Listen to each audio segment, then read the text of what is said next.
കല്യാണത്തിന്റെ പേര് പറഞ്ഞുകൊണ്ട് നമസ്കാരത്തെ ഖളാ ആക്കുന്നവർ ശ്രദ്ധിച്ചോ.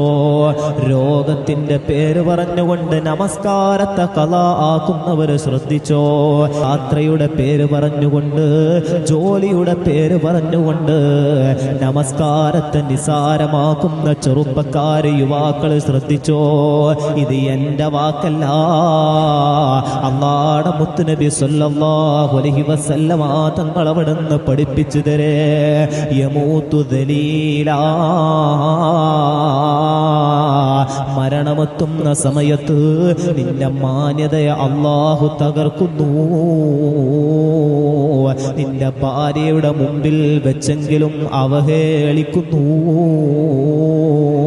വയമൂതു ജാഇആ, തീർത്താൽ തീരാത്ത വിശപ്പ് അല്ലാഹു നൽകുന്നു.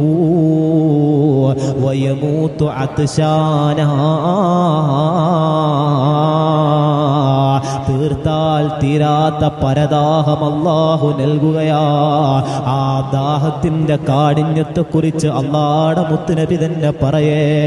ലൗ സുഖിയ ബിഹാറു ദുനിയാ മാ റവിയ മിൻ അത്ശിഹി, ഈ ഭൂമുഖത്തുള്ള മുഴുവൻ ജലസ്രോതസ്സുകളിലുള്ള വെള്ളത്തെ നിന്റെ തൊണ്ടയിലേക്ക് ഒഴിച്ചാലോ മാ റവിയ മിൻ അത്ശിഹി, ആ ദാഹത്തിന് അല്ലാഹു ശമനം തരികയില്ല. അവസാനം ആഖിബത്ത് മോശമായിട്ട് നിന്ദ്യമായി മരണത്തിന് കീഴടങ്ങി പോകുന്നു. അതുകൊണ്ട് എൻ്റെ പ്രിയപ്പെട്ട ചെറുപ്പക്കാരോട് പറയുകയാ, ഈ നമസ്കാരം ഖളാ ആക്കിയിട്ടുള്ള ഒരു ജീവിതം നമുക്ക് വേണ്ട.